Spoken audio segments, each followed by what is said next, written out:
Everyone, स्वागत है आपका वी नेशन ट्रिपल वन के एक नए एपिसोड में, जहां आपके लिए लेकर आते हैं इंडियन डिफेंस की प्रमुख अपडेट्स को। सबसे पहले तो चैनल को सब्सक्राइब करना मत भूलिएगा।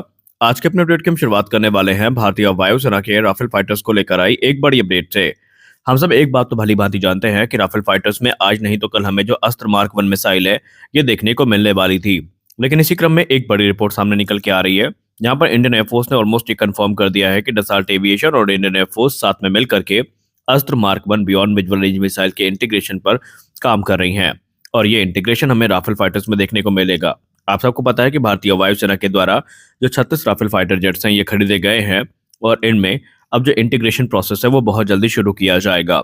अब इस मिसाइल के कैप्टिव ट्रायल को लेकर ये कहा गया है कि इस मिसाइल के जो कैप्टिव फ्लाइट ट्रायल्स हैं, ये हमें 2025 के मध्य तक देखने को मिलने वाले हैं।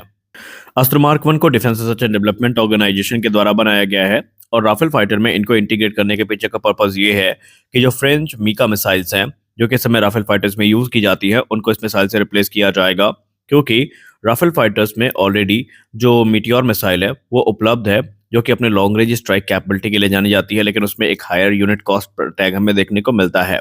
अस्त्र मार्क 1 का इंटीग्रेशन ये सुनिश्चित करेगा कि ये एक कॉस्ट इफेक्टिव अल्टरनेटिव हो और आने वाले भविष्य में ये जो मिसाइल है, ये राफेल के अलावा दूसरे जो फ्रंटलाइन फाइटर्स हैं उनमें भी हमें देखने को मिलती रहे। अब अगर हम इंटीग्रेशन प्रोसेस की बात करें तो इसमें हमें सेवरल स्टेप्स देखने को मिलते हैं।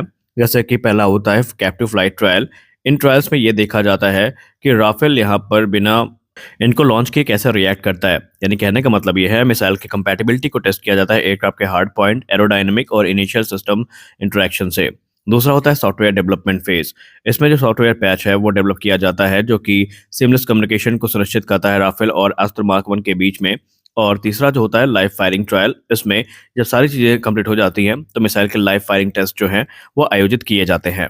फ्रेंडली फायर एक ऐसा टर्म है जो कि आपने काफी कम सुना होगा, लेकिन आमतौर पे कभी कभी गलतियां हो जाती हैं, जहां पर कोई देश अपनी ही वायुसेना के एयरक्राफ्ट को मार गिराता है या अपने ही सेना पर गलती से अटैक कर देता है। और एक ऐसा इंसिडेंट अब हमें देखने को मिला है अमेरिकी F-18 सुपर हॉर्नेट ब्लॉक 3 के साथ। रिपोर्ट से बताया जा रहा है कि यूएस नेवी के एक F-18 सुपर हॉर्नेट को गलती से लाल सागर के ऊपर उनके ही एक शिप के द्वारा मार गिराया गया है। आइए जानते हैं पूरा मामला क्या है। अगर हम प्रेस रिलीज की बात करें तो यूएस नेवी का गाइडेड मिसाइल क्रूजर, जिसका नाम यूएसएस गेटिसबर्ग है, जो कि USS Harry S Trueman carrier strike group का हिस्सा है, इसको अचानक से अपने रडार पे एक अजीब सा सिग्नल मिलता है, जिसके बाद ये एक्सीडेंटली एक surface to air missile system को फायर करता है। और ये जो सरफेस टू एयर मिसाइल है, ये सीधे जाकर के अमेरिकी नौसेना के F-18 सुपर हॉर्नेट ब्लॉक 3 पर लगती है और वो एयरक्राफ्ट तबाह हो जाता है।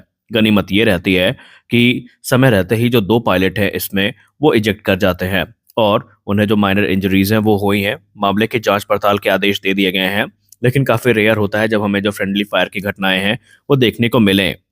अमेरिकन मीडिया की बात माने तो जो यूएस नेवी है वो लगातार ऐसे इलाकों की पेट्रोलिंग कर रही है जहां पर कमर्शियल शिप्स पे लगातार अटैक होते रहे हैं, खासकर जो ईरान समर्थित हाउती रेबल्स हैं और दूसरे जो आतंकवादी संगठन है जो शिप्स को टारगेट करते हैं, उन्हीं के तलाश में इस प्रकार के जो पेट्रोलिंग मिशन है वो आयोजित किए जाते हैं। लेकिन इस बार जो हादसा हुआ है ये हो सकता है किसी बड़ी गलती की वजह से हुआ हो, लेकिन गनीमत ये रहती है कि इसमें जो जान का नुकसान है वो नहीं हुआ है। ये वो इलाका है जहां पर आमतौर पर शिप्स पे अटैक की घटनाएं सामने आती रहती है और अमेरिका ने यहाँ पर जो चाक चौकसी है वो बढ़ा दी है। और F-18 सुपर हॉर्नेट को लेकर अभी जो दूसरी रिपोर्ट्स हैं उनका इंतजार किया जा रहा है और ये सुनिश्चित की जाने की कोशिश की जा रही है और पता लगाया जाने का प्रयास किया जा रहा है कि आखिरकार वो क्या वजह से जिसके चलते जो खुद के एयरक्राफ्ट है इनको एनिमी एयरक्राफ्ट की संज्ञा दी गई रडार में और इनको मार गिराया गया। हमारी अगली बड़ी update Defence Research and Development Organisation को लेकर आ रही है। Defence Research and Development Organisation ने अपने एक पक्ष को काफी मजबूती के साथ प्रस्तुत किया है और ये पक्ष है भारत के next generation main battle tank में तकरीबन 80 से 90% इंडिजिनस कंटेंट को यूज करने का।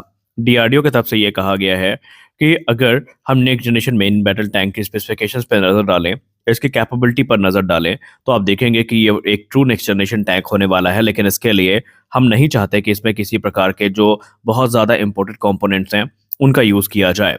डीआरडीओ इस टैंक को next generation main battle tank यानी NGMBT के नाम से पुकारती है। सेना इसको FRCB भी कहती है।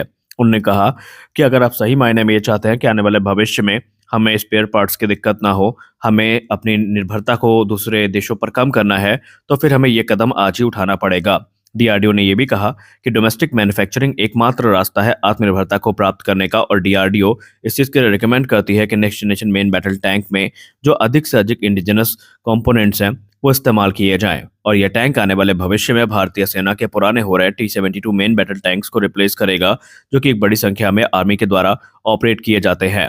ये टैंक सुपीरियर मोबिलिटी को ऑफर करेगा। इसमें enhanced next generation protection system देखने को मिलेंगे, जो कि anti tank guided missiles, loitering munition और दूसरे प्रकार के अटैक से इस टैंक को बचाएंगे। इसके फायर पावर को काफी इंक्रीज किया जाएगा। इसमें टरट गन, मेन गन के साथ साथ जो एंटी टैंक मिसाइल्स हैं और air tube launch loitering munition है और दूसरे प्रकार के जो लॉइटरिंग म्यूनिशन है उसको ही लॉन्च कर पाएगा। डीआरडीओ का यह कहना है कि इसमें हम ये टारगेट करके चल रहे हैं कि 80 से 90% जो लोकल कंटेंट है उनका इस्तेमाल किया जाए, ताकि हम जो आत्मनिर्भरता है उसको तो प्राप्त कर ही पाए, साथ ही साथ सेना के लिए इन टैंक्स को मेंटेन करके रख पाना काफी ज्यादा आसान भी हो जाए। आपको बताते चले कि अर्जुन मार्क 1 और मार्क 1A के बाद अब next generation main battle tank भारतीय थल सेना को बहुत जल्द ज्वाइन कर लेंगे। दोस्तों, जैसा कि हमने पहले भी कहा था कि रशिया के राष्ट्रपति व्लादिमीर पुतिन का भारत दौरा जब तक नहीं हो जाता, रशिया की तरफ से एक के बाद एक जो एडवांस टेक्नोलॉजीज हैं वो ऑफर की जाती रहेंगी। और अब रशियन स्टेट मीडिया की तरफ से कुछ ऐसे रिपोर्ट सामने आई हैं जो कि काफी इंटरेस्टिंग है, और ये SU-57 फैलन को लेकर है। दरअसल अभी रशियन राष्ट्रपति व्लादिमीर पुतिन का दौरा अभी कंफर्म नहीं हुआ है, जो टाइमलाइन है वो सामने नहीं आई है, लेकिन इसके पहले रशियन मीडिया में ये चीज सामने आई है। रशियन ऑफिशियल ने मीडिया से बात करते हुए ये कहा है कि वो भारत को गवर्नमेंट टू गवर्नमेंट डील जो SU-57 फैलन ई वेरिएंट की है वो प्रस्तुत करेंगे, और ये रशिया का एक एफर्ट होगा भारत के साथ अपनी डिफेंस टाइज को मजबूत करने का। उन्होंने ये भी कहा कि India specific twin seat variant भी भारत को ऑफर किया जाएगा। अब ये इंडियन एयरफोर्स और इंडिया की गवर्नमेंट के ऊपर है कि वो उस पर क्या डिसीजन लेते हैं। रशिया के स्टेट ऑफिशियल्स ने मीडिया से बात करते हुए ये भी कहा कि मॉस्को तकरीबन 60 से 70 की संख्या में जो SU-57 फैलन है ये भारत को ऑफर करेगा, और इस प्रपोजल का एकमात्र उद्देश्य होगा भारतीय वायुसेना की घटती स्क्वाड्रन की क्षमता को एक लेवल पर लाना और भारतीय वायुसेना की मदद करना। SU-57E की बात करें तो ये SU-57 का एक एक्सपोर्ट वेरिएंट है। SU-57 जो कि अपने 5th generation multi role capability के लिए जाना जाता है, ये लगातार पावरफुल हो रहा है। शुरुआत में इस एयरक्राफ्ट को काफी क्रिटिसाइज किया गया था, और एक बड़ी न्यूज ये भी है कि ये जो ऑफर किए जाएंगे एयरक्राफ्ट ये AL-51 इंजन के साथ ऑफर किए जाएंगे, और रशिया यहाँ पर हर प्रकार के टेक्नोलॉजिकल सपोर्ट को प्रदान करने के लिए भी तैयार है। रशिया की तरफ से इंडियन मेड वेपन सिस्टम के इंटीग्रेशन को भी हरी झंडी दी जाएगी, इंडिया स्पेसिफिक इनहेंसमेंट्स भी करी जाएंगी, और भारतीय वायुसेना की जो दूसरी रिक्वायरमेंट है इनको भी रशिया की तरफ से तत्काल तौर पर पूरा किया जाएगा। और आप यकीन मानिए, जब तक रशियन राष्ट्रपति व्लादिमीर पुतिन भारत नहीं आ जाते तब तक इस प्रकार के और भी हमें जो एक्साइटिंग ऑफर्स हैं ये रशियन साइड से देखने को मिलने वाले हैं। तो आज के इस वीडियो में बस इतना ही। आशा करते हैं कि यह वीडियो आपको अच्छी लगी होगी। आपको क्या लगता है, भारत को SU-57 लेना चाहिए या नहीं? आप अपने कमेंट सेक्शन में जरूर दीजिए। मिलते हैं अगले वीडियो में कुछ और अपडेट्स के साथ। तब तक के लिए जय हिंद।